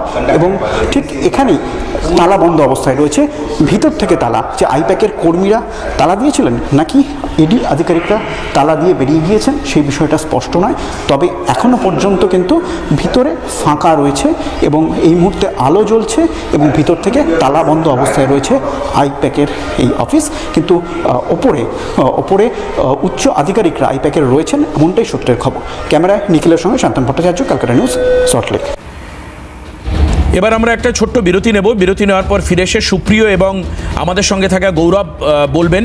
তবে এক্ষেত্রে এই মুহূর্তে আরেকটি খবর যেটা আসছে সেটা হচ্ছে প্রতীক জৈনের স্ত্রী, তিনি একটি লিখিত অভিযোগ দায়ের করেছেন শেক্সপিয়ার সরণি থানাতে, যেখানে অভিযোগ করা হয়েছে এই ইডির বিরুদ্ধে, ইডি যে এনকোয়ারি বা ইনভেস্টিগেশন তার বিরুদ্ধে আইপ্যাকের অফিসে ইডির অভিযান নিয়ে আরেকটি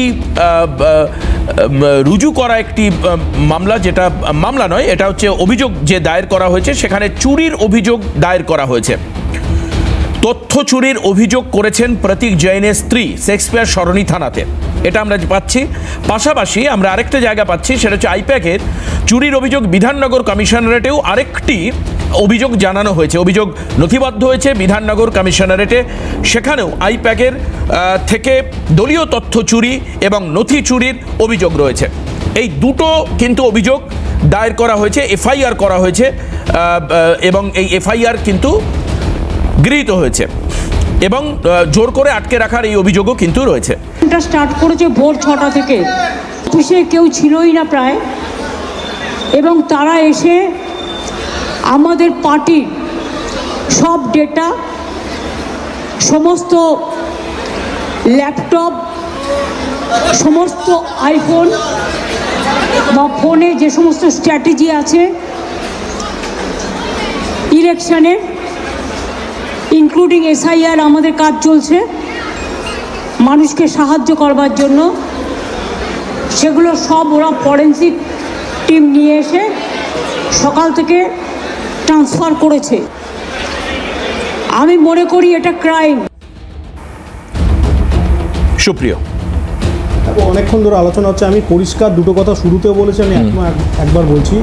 মুখ্যমন্ত্রী পরিষ্কার এখানে বলছেন আমাদের দলের যে সমস্ত কার্যকলাপ সেগুলো ইডি নাকি নিতে এসছে। আমার বক্তব্য, এই মামলাটা থেকে আমরা দূরে সরে যাচ্ছি। এই মামলাটা সুপ্রিম কোর্টের নির্দেশে এবং সুপ্রিম কোর্টের তত্ত্বাবধানে ইডির কাছে এসছে। ইডি সেই মতো অনুযায়ী কোল মাফিয়াদেরকে ধরার ক্ষেত্রে অরূপ মাঝি থেকে শুরু করে বিকাশ মিশ্র থেকে পুরো যে নেক্সাসটা, এই নেক্সাস নিয়ে নাড়াচাড়া করছিল। করার পর আজকে যদি মুখ্যমন্ত্রীর বয়ানটা আমি এই চ্যানেলের মাধ্যমে ইডির আধিকারিকরা যদি শুনে থাকেন, নিশ্চিতভাবেই তারা আজকের এটা একটা রিপারকেশন দেবেন, সেটা কোর্টের মাধ্যমেই দেবেন, তারা আইনত যাবেন। মুখ্যমন্ত্রীকে ইমিডিয়েট পার্টি করা হোক। কেন? কারণ পিএমএল-এর একটা কথা যেটা সাহেব বললেন একটু আগে, অরিন্দম বাবু, একদমই ঠিক, যে পুলিশকে খবর দেওয়ার বা তাদের থেকে পারমিশন নেবার কোনো প্রয়োজন এই অ্যাক্টে ইডির পড়ে না, মালিরন্ডিক অ্যাক্টে। এক, দুই হচ্ছে মুখ্যমন্ত্রী যখন এটা পরিষ্কার আজকে বললেন, একটু আগে আপনি বাইক দেখালেন যে আমাদের মানে দলের এটা হচ্ছে নাকি মানে মোটামুটি একটা পার্টি অফিস, তাদের যে রক্ষণাবেক্ষণের কাজ হচ্ছে আইপ্যাক করছে। তার মানে প্রতীক জৈনের এই কোল মাফিয়ার মাধ্যমে যদি টাকা এসে থাকে, যেটা আবার শোনা যাচ্ছে গোয়ার নির্বাচনেও নাকি তৃণমূল ব্যবহার করেছিল, তাহলে ইমিডিয়েটলি তৃণমূল কংগ্রেসের যারা যারা নেতৃত্ব আছে তাদের সকলকে পার্টি করা উচিত। দ্বিতীয় যে বিষয়টা আপনি একটু আগে প্রশ্ন করলেন যে শতপ্রণোদিত মামলা করেছে, 351-এর মামলা করেছে, যতটা এখনো পর্যন্ত জানতে পারা যাচ্ছে ওনার ওয়াইফ। খুব ভালো কথা, অসুবিধার কিছু নেই। ইডি যে কাজগুলো করবেন, কারণ এতক্ষণ ধরে যে আলোচনাগুলো হচ্ছে, ইডির পক্ষ থেকে একটা যে স্টেটমেন্ট আমরা পেয়েছি, ইডি পরিষ্কার আপনাদেরকে বাইট দেননি। ইডির আধিকারিকরা নিশ্চিতভাবে বৈঠক করবেন। আমাদের বক্তব্য একজন মুখপাত্র হিসেবে, একটি দলের মুখপাত্র হিসেবে এটা বলবো, মুখ্যমন্ত্রী পুলিশকে, মুখ্যমন্ত্রী প্রশাসনকে তার দলকে বাঁচানোর কাজে লাগিয়েছেন। তাই আমি আমার দলের যারা এই শাসন ক্ষমতায় রয়েছেন, সরকারি শাসন ক্ষমতা অর্থাৎ কেন্দ্রীয় সরকার, তাদেরকে বলবো স্বাভাবিক নিয়মে যদি ফোর্স তৈরি করতে হয়, ফোর্স বাড়াতে হয়, সেই সেন্ট্রাল ফোর্সের সংখ্যা বাড়িয়ে এই প্রত্যেকটা অপদার্থদেরকে একদম সোজাভাবে জেলের কাস্টাডিতে ঢোকাতে হবে। এখানে যত প্রেসারাইজ করা হবে পুলিশকে দিয়ে, আপনারা ইডি এবং এই মানি লন্ডারিং এর অ্যাক্টের যে ব্যবধান, যেটা সুপ্রিম কোর্টের নির্দেশ হচ্ছে কোর্টের অর্ডারে, সেখানে যত রকমভাবে এখানে আইনিভাবে তাদেরকে প্রশাসনের মাধ্যমে, মানে সরকারি প্রশাসন যেটা কেন্দ্রীয় সরকারের, আমফোর্স দিন, ফোর্স দিয়ে প্রত্যেকটা লোক যারা যারা আজকে দেখা গেছে এই অ্যাক্টের সাথে, এই অ্যাক্ট মানে আজকের পুরো কর্মকাণ্ডের সাথে যাদেরকে দেখা গেছে, প্রত্যেককে এই মামলায় পার্টি করা হোক। এবং পার্টি করার পরে যদি দেখা যায় যে তারা তাদের ঠিক মতো উত্তর দিতে পারছেন না, কেন আইপ্যাককে নিয়ে এত আবেগ, আমাদের প্রশ্নটা এই জায়গায়, মুখ্যমন্ত্রীর আর কোনো কাজ নেই। একজন মুখ্যমন্ত্রী ভিভিআইপি রাজ্যের, তিনি দৌড়ে চলে গেলেন আইপ্যাকের কর্মচারীকে বাঁচাতে। আমি এর উত্তর পার্থদার থেকে নেব। আমি তুমি যেটা বললে পার্থদার থেকে নেব। তবে এখনো পর্যন্ত তুমি বললে ইডি একটি বিজ্ঞপ্তি দিয়ে জানিয়েছে, সত্যি কোনো প্রেস কনফারেন্স করেনি, তার একটা বিজ্ঞপ্তি দিয়েছে, যেটাই বলছে, ইডি পরিষ্কার করছে যে ইডির অভিযান কোনো রাজনৈতিক প্রতিষ্ঠান বা পার্টি অফিসকে লক্ষ্য করে করা হয়নি। এক, আই রিপিট এগেইন, দিল্লিতে 4টি জায়গায় তল্লাশি এবং সব পশ্চিমবঙ্গে 6টা জায়গায়, একসঙ্গে 10টা জায়গায় তল্লাশি হচ্ছে। কয়লা কাণ্ডের তল্লাশি এনফোর্সমেন্ট ডিরেক্টরেটের পিএমএল অ্যাক্ট অনুযায়ী, যেটা এতক্ষণ আসছে, অর্থাৎ prevention of money laundering act অনুযায়ী। এবং এখানে বলা হয়েছে কোনো দলীয় পার্টি অফিস, দলীয় কার্যালয় বা কোনো দলকে উদ্দেশ্য করে, রাজনৈতিক প্রতিষ্ঠান বা কোনো ব্যক্তি, রাজনৈতিক ব্যক্তি, তাকে লক্ষ্য করে এই ইনভেস্টিগেশন বা তদন্ত চালানো হয়নি। গৌরব, এই পুরো বিষয়টা এবার গৌরবের বক্তব্যের পর আমি পার্থদার থেকে উত্তর নেব, অরিন্দমদার কাছেও আমি আসবো আমার নির্দিষ্ট সময়ের মধ্যে। আমি চেষ্টা করছি শক্তিদার। 3টে পয়েন্ট বলবো। হ্যাঁ, মমতা বন্দ্যোপাধ্যায় প্রেস মিট করে বলেছেন ফাইল নিয়েছি, ল্যাপটপ নিয়েছি, ফোন নিয়েছি প্রতীকের। আমার প্রশ্ন মমতা বন্দ্যোপাধ্যায়কে, যেদিনকে পার্থ চট্টোপাধ্যায়ের বাড়িতে সিবিআই হানা দিয়েছিল এবং অ্যারেস্ট করেছিল, পার্থ চট্টোপাধ্যায় সেদিনকে মমতা বন্দ্যোপাধ্যায়কে শোনা কথা ফোন করেছিলেন, কেন ফোনটা ধরলেন না? শোনা কথা না, এটা উনি যখন বেরোচ্ছিলেন বলা হয়। তাহলে পার্থ চট্টোপাধ্যায়ের থেকে প্রতীক জৈন হচ্ছে আরো বেশি গুরুত্বপূর্ণ বিষয় বা ব্যক্তি মমতা বন্দ্যোপাধ্যায়ের কাছে, কারণ প্রাণ ভোমরা ওখানে লুকিয়ে রয়েছে। ভাইপোর প্রাণ ভোমরা, পিসির প্রাণ ভোমরা, আর ওই যে যারা ওই সল্টলেকের কি সব নেতা নেত্রীরা গেছিলেন না, এদের প্রত্যেকের নামে ইডি সিবিআই এর কেস আছে। কেউ না কেউ কখনো না কখনো ডাক পেয়েছেন, গেছেন, এসছেন, কেস চলছে। সুজিত বোস, তার ছেলে সব্যসাচী দত্ত, কৃষ্ণা চক্রবর্তী, সবার আছে পেছনে হচ্ছে যে গন্ধ। সুতরাং এরা সবাই গেছে ওখানে। আপনি দেখবেন চোরে চোরে মাস্ততো ভাই, আপনি বলছিলেন একটু আগে দেখাচ্ছিলেন না, চোর চোর চোর করে চেল্লাচ্ছে কারা? ওখানে ওই যে মাটি মাফিয়া, জমি মাফিয়াদের সব ওই চামচাগুলো ওখানে চেল্লাচ্ছে। আর আপনি দেখবেন এই রাস্তাঘাটে কোনো পকেটমারি করলে আর চোর চোর করে কিছু লোক চেল্লায়, ওই চোরের সব সহকর্মী ওরা, ওই প্রধান চোরকে পালানোর জন্য হচ্ছে যে ব্যবস্থা করে দেন, হচ্ছে তাই।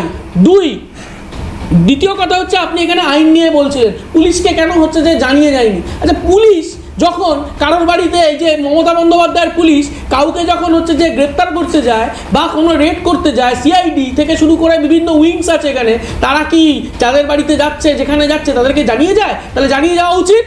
আর দ্বিতীয় কথা এর সঙ্গে যুক্ত, আপনি ভাবুন, রাজ্য পুলিশের ডিজি, কলকাতা পুলিশ কমিশনার, তারা গিয়ে উপস্থিত হচ্ছেন, তারা গিয়ে এই তদন্ত বা যাই বলুন, এই অভিযান বা তল্লাশি তা আটকানোর জন্য ওখানে গিয়ে উপস্থিত হচ্ছেন। আর এইগুলো আমাদের দেখতে হবে। আর উনি বলছেন যে আইন হচ্ছে যে বিনষ্ট হচ্ছে। কোথায় আইন? আইনের শাসন কোথায়? কে আইন বিনষ্ট করছে? মুখ্যমন্ত্রী দাঁড়িয়ে দাঁড়িয়ে বলছিলেন না ক্রাইম তো উনি সব থেকে বড় কাজ করেছেন। উনি ওখান থেকে প্রতীক জৈনের ফোন কেন নিয়ে আসবেন? কি আছে ওই ফোনের মধ্যে? কার সঙ্গে কথা হয়েছে, কি ট্রানজাকশন হয়েছে, কি বেশ, লুকানো পার্থদা, আছে? পার্থদা। হচ্ছে যে ওখানে লুকোনো রয়েছে এই যে নির্বাচনগুলো হয় তার যে ম্যানুপুলেশন হয়, সেই ম্যানুপুলেশন ওই আইপ্যাকের অফিস থেকে হচ্ছে যে করা হয়। আর লাস্ট কথা, ওখানে সায়ন্তন দেখাচ্ছিল অফিস বন্ধ, আর আমাদের রাজ্যের সম্পাদক বলেছেন আজকে অফিসের যারা কর্মী তাদেরকে বলা হয়েছিল ওয়ার্ক ফ্রম হোম। কেন বলা হয়েছিল? এই প্রশ্নের উত্তর ইডিকে দিতে হবে, একদম, এই পার্থদা। প্রশ্নের উত্তর কেন্দ্রীয় সংস্থাগুলোকে দিতে হবে। আর রাজীব কুমার বা মনোজ বার্মা এদের বিরুদ্ধে কেন ব্যবস্থা গ্রহণ হবে না? আমার প্রশ্ন। পার্থদা এরপর আমি অরিন্দমদার কাছে একটা আসবো। আমি সংযোগ করছি, সেটা হচ্ছে এভিডেন্সগুলোকে ট্যাম্পারিং করার অপরাধে যদি ওইগুলো এভিডেন্স হিসাবে ধরা হয়, যে ফাইল এবং ফোন, যেহেতু প্রতীকজনকে জেরা করতে এসেছিল, বিএনএস এর 238 নম্বর ধারায় বলা আছে তার কিন্তু সাজা আছে। এটা কিন্তু মুখ্যমন্ত্রীর এগেইনস্টে লাগু হতে পারে। পার্থদা, উনি আইনজ্ঞ, তারপরেও কিন্তু উনি জানেন না, আমি জানি। বেশ, সুপ্রিয় গৌরব, শক্তিদা সবার কাছে আসবো, কিন্তু অরিন্দমদার কাছে আমাকে যেতেই হবে। পার্থদার কাছে যাব, তার আগে পার্থদা এই মুহূর্তের গুরুত্বপূর্ণ খবর একবার আমাদের আপনাদেরকে মতো জানিয়ে রাখি রাজনৈতিক যে দলের- লালবাজারে, একটা মিনিট, লালবাজারে কলকাতা পুলিশ কমিশনারের যিনি রয়েছেন মনোজ ভার্মা, তার নেতৃত্বে ঊর্ধ্ব স্তরীয় বা ঊর্ধ্বতন সমস্ত পুলিশ আধিকারিককে নিয়ে বিশেষ বৈঠক চলছে এখন এই মুহূর্তে। আবারও I repeat again, Kolkata police commissioner এবং পুলিশের ঊর্ধ্বতন আধিকারিকদের নিয়ে লালবাজারে বিশেষ বৈঠক এখন এই মুহূর্তে চলছে। পার্থদা, এফআইআর রেজিস্টার করে তদন্ত প্রক্রিয়া চলবে, এরকম একটা প্রক্রিয়া বা কি পুলিশ তদন্ত করবে সেই বিষয়ে হয়তো আলোচনা হচ্ছে, গোপন আলোচনা আমরা জানি না, কিন্তু আলোচনা হচ্ছে। পার্থদা প্লিজ। মাননীয় মুখ্যমন্ত্রী মমতা বন্দ্যোপাধ্যায়, দলের সর্বোচ্চ নেত্রী, তিনি কেন প্রতীকজনের বাড়িতে গেছেন এটা বোঝার জন্য রকেট সায়েন্স পড়বার দরকার নেই। সামনে নির্বাচন রয়েছে, নির্বাচনের স্ট্র্যাটেজিক পয়েন্ট অফ ভিউ থেকে আমাদের দলের সহযোগী সংস্থা হিসেবে, অথরাইজ সংস্থা হিসেবে তারা কাজ করছে এবং তাদের কাছে সেই নথি, তাদের কাছে যাবতীয় ফাইলপত্র এবং ল্যাপটপ সহ, মোবাইলে সহ সমস্ত নথি সেখানে ধরা রয়েছে। তো স্বাভাবিকভাবে সেগুলো যদি ইডি বা এই জাতীয় সংস্থার হাতে যায়, যারা নিরপেক্ষতা ইতিমধ্যে খুইয়েছে, যাদের নিরপেক্ষতা নিয়ে দেশবাসীর কাছে প্রশ্ন রয়েছে, তারা যে বকলমে বিজেপির সদর দপ্তরে সেগুলো পৌঁছে দেবে না তার গ্যারান্টি কোথায়? একজন রাজনৈতিক দলের সর্বোচ্চ নেত্রী হিসেবে এই স্ট্র্যাটেজি কখনো চাইবে না হয়ে যাওয়ার পর আর কিছু করার থাকবে না। তাই সেখানে গিয়েছেন এবং সার্বিকভাবে সেই তথ্যগুলো তিনি নিজের হেফাজতে নিয়েছেন। অরিন্দমদা, ব্যাপার পুরো পরিষ্কার। কি নিয়ে জেরা হচ্ছে সেটা আমরা জানি, কয়লা কেলেঙ্কারি এবং তার সঙ্গে জড়িত একটা বিরাট মানি ট্রেল খোঁজার চেষ্টা। পাশাপাশি মুখ্যমন্ত্রী যেটা বলছেন সেটাও একেবারে কি ফেলে দেওয়ার মতো, কারণ হয়তো হতে পারে যে প্রতীক জৈন বা তার কোম্পানি কোনো না কোনোভাবে এই কোল স্ক্যামের সঙ্গে জড়িত রয়েছে, কিন্তু পাশাপাশি সাইমালটেনিয়াসলি তিনি তো দলের ভোট স্ট্র্যাটেজিস্ট হিসাবে কাজ করছেন। খুব স্বাভাবিক, দলের নথি, তথ্য, ডেটা, দলের স্ট্র্যাটেজি, প্ল্যান সব কিছু থাকতে পারে।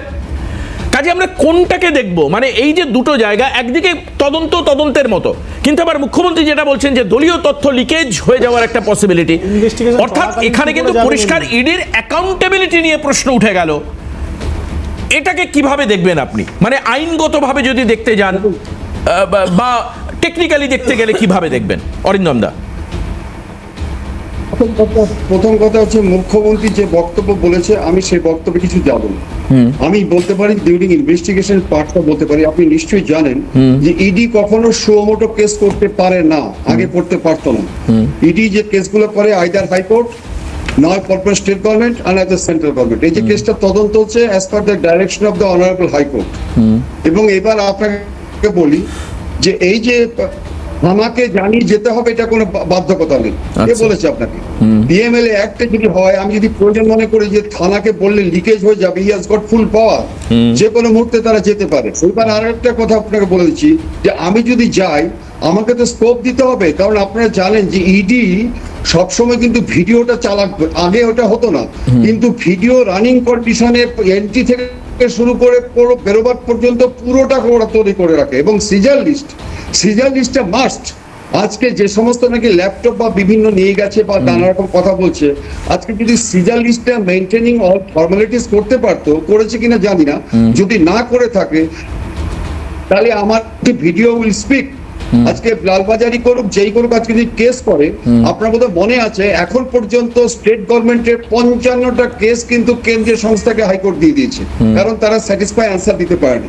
লালবাজার যদি আজকে কেস করে থাকে, করতেই পারে, এবং এটা যখন হাইকোর্টে যাবে বা ডিভিশন বেঞ্চে যাবে, হয়তো এমনও হতে পারে যে সমস্ত পাওয়ারটা বললে এখন কেন্দ্রীয় সংস্থা করবে। অতএব এই ক্ষেত্রে আমার মনে হচ্ছে সত্য জিনিসটা উদ্ঘাটন করার জন্য অন্ততপক্ষে ইডি কে সহযোগিতা করা উচিত ছিল, দাঁড়িয়ে থেকে সিজার লিস্ট নেওয়া উচিত ছিল, এবং তাদেরকে মানে আজকে উত্তেজনার সৃষ্টি না করে তাদেরকে প্রশ্ন করা উচিত ছিল। কিন্তু যে পরিস্থিতিটা সৃষ্টি করেছে, সেই পরিস্থিতিটা কিন্তু আমরা মনে করে থাকি যে আমরা যারা পুলিশ অফিসার, আমাদের মনে হচ্ছে যে এটা কিন্তু এক্সিড সামথিং। যারা নাকি আজকে এডুকেশনের প্রোগ্রামগুলো করছেন, কেন্দ্রীয় সংস্থা as per the direction of honourable high court, তারা যখন এখানে এসছে, অতএব শেষ করছি একটা কথা বলে, আপনি বোধহয় নিশ্চয়ই জানেন এটা কয়লা তদন্তে গোয়াতে যে 20 কোটি টাকা পাঠানো হয়েছে হাওলার মারফতে, এই টাকাটা আজকে অনুপ মাঝি আজকে যে জামিন পেয়েছিল, তার ডাইরেকশন ছিল as and when necessary he will appear before the investigation officer. সেখানে সে রাজসাক্ষী হয়েছে না কি তথ্য দিয়েছে? আমাদের হাতে আর একেবারে সময় নেই দাদা, প্লিজ। আমি অনেক ধন্যবাদ জানাবো, দীর্ঘ সময় ধরে গেস্টরা আমাদের সঙ্গ দিয়েছেন। পার্থপ্রতিম রায় ছিলেন, ধন্যবাদ পার্থদাকে। সুপ্রিয় ছিলেন বিজেপির তরফে, ধন্যবাদ। অরিন্দম আচার্য প্রাক্তন পুলিশ কর্তা, পরে হলেও বিস্তৃত তথ্য পেয়েছি। শক্তিদা আমাদের সঙ্গে ছিলেন, গৌরব ছিলেন। সবাইকে ধন্যবাদ জানিয়ে আমাদের এই রাজ্যের মানুষ যারা হাল্লাবোল দেখছিলেন তাদের প্রত্যেককে ধন্যবাদ জানিয়ে আজকের এই অনুষ্ঠান শেষ করব। অবশ্যই এই ঘটনার পর্যায়ক্রম চলতে থাকবে, অবশ্যই আগামী সময় সেই বিস্তারিত বিষয় নিয়ে আমরা আলোচনা করব এবং সমস্ত তথ্য এক্সক্লুসিভ আপনাদের সামনে তুলে ধরবো। এই কথা দিয়ে আজকের এই অনুষ্ঠান হাল্লাবোল এখানেই শেষ করছি। সবাই ভালো থাকবেন, সুস্থ থাকবেন, নমস্কার।